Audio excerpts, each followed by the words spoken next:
Welcome to the new video. So guys आज हम पढ़ने वाले हैं appreciation of the poem. Okay, 12वीं क्लास का अप्रिसिएशन देखने वाले पोएम का नाम है song of the open road. Okay guys, जो कि ये जो पोएम है वॉल्ट विटन में लिखा था, उनके एक एक पॉइंट लेंगे और अप्रिसिएशन कंप्लीट कर देंगे। सो फर्स्ट पॉइंट देखेंगे अबाउट द पोएम, पोएट और टाइटल। ये तीन के बारे में आपको यहाँ पर लिखना होगा। पोएम पोएम का नाम लिखना ही ज़रूरी है। The poem song of the open road is written by Walt Whitman. It is a narrative poem guys. Okay, ये जो पोएम है किसने लिखा था? वॉल्ट विटमन ने, और ये नरेटिव पोएम है। Walt Whitman was an American poet, she is a father of free verse. आपको एक बात रखनी होगी ध्यान में, ये जो वॉल्ट विटमन है वो अमेरिकन पोएट है।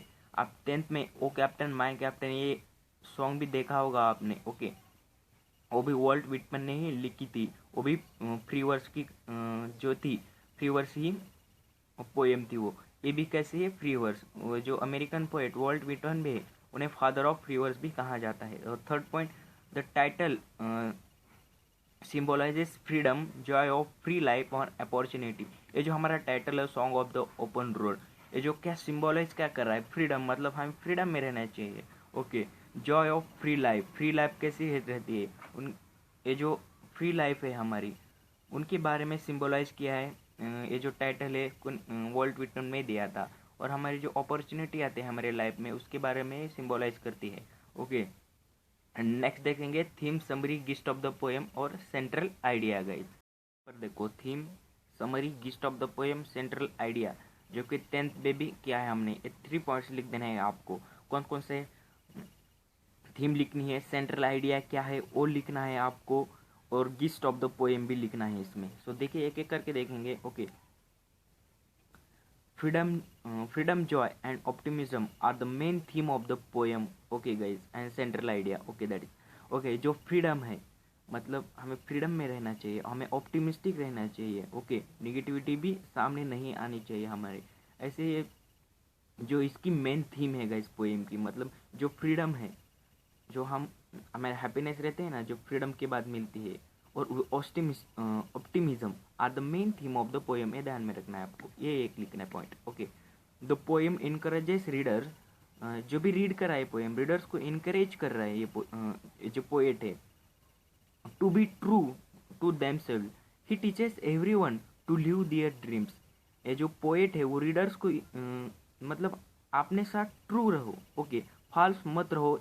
और ये पोएट जो है वो टीचेस कर रहे हैं एवरीवन, सभी को, टू लिव देयर ड्रीम, अपने जो ड्रीम्स है उनके साथ रहना चाहिए हमें उनके। ओके, नेक्स्ट देखिए, the central idea of the poem is that to be optimist to yourself. हम अपने साथ ऑप्टिमिस्ट रहना चाहिए, ये जो सेंट्रल आइडिया है। Poem motivate to everyone to live with freedom, joy. ये जो फ्रीडम मिली है हमें, ओके, ये जो फ्रीडम मिली है हमें, उसके हमें इंजॉय करना चाहिए, जॉय, उसके साथ जॉय करना चाहिए। ये इस पोएम की सेंट्रल आइडिया है। ये आपको 3 पॉइंट लिखने हैं, फुल मार्क मिल जाएंगे। ओके, अब जितना इजी हो सके उतना इजी लिखना है आपको guys. So next third point देखते हैं हम। Third point, poetic style, style कैसी? Poetic language, poetic device. इस 3 पॉइंट्स आपको इसमें कवर करने हैं, एक एक करके देखेंगे। There are many poetic devices has been used in the poem to show the beauty and the impact of the poem.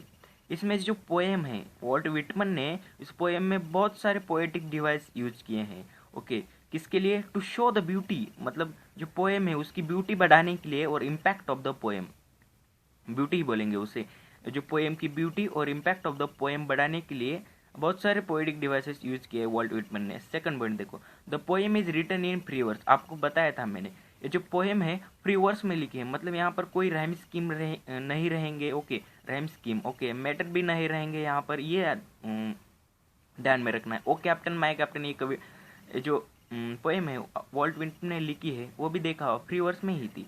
The poet has used alliteration. देखिए, फिगर ऑफ स्पीच, कौन कौन से फिगर ऑफ स्पीच यहाँ पर poet ने use किया? Tautology, repetition, paradox, it is etcetera, इतने सारे फिगर ऑफ स्पीच यूज किए वॉल्ट विटमन ने। The title contains personification and metaphor. Exam में आ सकता है गाइज आपको।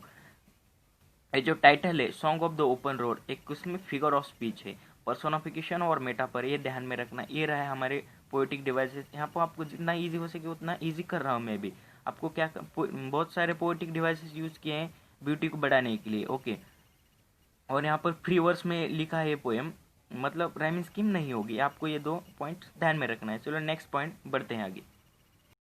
स्पेशल फीचर्स फोकसिंग एलिमेंट, जो कि कौन से स्पेशल फीचर्स है और फोकसिंग एलिमेंट्स कौन से वो यूज लिखना है आपको। यहाँ देखिए, ये जो पॉइंट लिखा है मैंने फर्स्ट पॉइंट, सभी पोएम के लिए ये एप्लीकेबल है गाइज। सभी पोएम में कौन से भी पोएम रहे, जब आप स्पेशल फीचर्स आएंगे वो लिख देना है आपको, 1 मार्क इजीली मिल जाएगा आपको। क्या the poem is written in a very simple and interesting that is effective language which is very easy to understand guys. आपको ये पॉइंट हर पोएम में लिखना है स्पेशल फीचर्स में। ओके, ये जो पोएम है वेरी सिंपल है और अंडरस्टैंड इजीली हो जाती है हमें। अब देखो, it is written in a first person narration, मतलब ये जो पोएम है फर्स्ट पर्सन नरेशन में लिखा है। जो पोएट है उन्होंने आपके जो उनके लाइफ में चल रहा था नरेट किया है उस पोएम में, इसलिए इसे फर्स्ट पर्सन नरेशन कहा जाता है। The poem is written in a free verse. Okay, special feature हो गया, मतलब यहाँ पे राइम स्कीम नहीं आएगी। सो देखो third point, the poem uses many phrases. यहाँ पर आपको एग्जाम में आएगा फ्रेजेस ध्यान में रखना है। ओके, जो पोएट है उन्होंने फ्रेजेस भी बहुत सारे यूज किए, लाइक लाइट हार्टेड एक फ्रेज हो गया, क्यूरलेस क्रिस्टिज्म ये एक फ्रेज हो गया, ये ध्यान में रखना है। ही also used imaginary like constellation and brown road, जो मतलब इमेजिनेशन। ओके, इमेजिनेशन पावर की वजह से। ओके, वॉल्ट व्हिटमैन ने लिखा है, फ्रेजेस भी और इमेजिनरी ये दोनों भी लिखा है। ओके, सिंपल है, आई होप कि समझ आएगा। अभी नेक्स्ट देखेंगे, ये आपको फीचर मतलब फ्री वर्स है, सिंपल है, इंटरेस्टिंग है, आप कुछ पॉइंट्स लिखने हैं, आपको फुल मार्क मिल जाएंगे। सो नेक्स्ट बढ़ते हैं गाइस। ओके, देखो message moral values in the poem. इस पोएम में मैसेज क्या दिया है, मोरल मतलब मोरल ऑफ द स्टोरी देखे होंगे, जैसे वैसे ही आपको इस पोएम में उसकी मोरल लिखने हैं। वैल्यूज इन द पोएम क्या मतलब, वैल्यूज क्या है, इंपॉर्टेंस क्या है। देखिए first point, the poem gives us message that we should be optimism and happy. Okay, ये मैसेज दे रहा है कि हमें हमेशा ऑप्टिमिस्टिक रहना चाहिए और हैप्पी रहना। अभी जो फ्रीडम इंजॉय करना चाहिए हमें, और it motivates and encourages us to enjoy freedom nature and travelling. जो हमारा नेचर है उसको हमें वो मोटिवेट कर रहा है, मतलब ये जो पोएम है मोटिवेट कर रहा है, इनकरेजेस कर रहा है हमें अस टू इंजॉय फ्रीडम। हमें जो फ्रीडम मिली है उसे इंजॉय करने के लिए, नेचर को इंजॉय और ट्रैवल मतलब ट्रैवलिंग भी इंपॉर्टेंस है हमें। जो नवीन जो इनफैक्ट्स है, ओके एक्सेप्ट है, वो हमें पता चलते हैं, इसलिए ये मैसेज दे रहा है ये पोएम, आपको ध्यान रखना। अब लास्ट पॉइंट। ओके गाइस, चलो देखते हैं लास्ट पॉइंट्स क्या है। लास्ट पॉइंट आ जाता है your opinion about the poem. ये पोएम आपको कैसी लगी उसके बारे में आपको ओपिनियन लिखना है आपको गाइस। आपके मतलब आपके ब्रेन पावर कैसी है उसके डिपेंड रहेगा, आपको एक लिखना है सबकी। देखिए मैंने यहाँ पर लिखा है, रीड करता हूँ मैं। I think the poem covers many important accepts of. मुझे पता चल रहा है कि इस पोएम में है ना जो इंपॉर्टेंट एक्सेप्ट्स है लाइफ के, जितने भी फ्रीडम, नेचर हो गया, ट्रैवलिंग हो गया, ये सभी जो इंपॉर्टेंट एक्सेप्ट्स है वो कवर किया गया है इस पोएम में।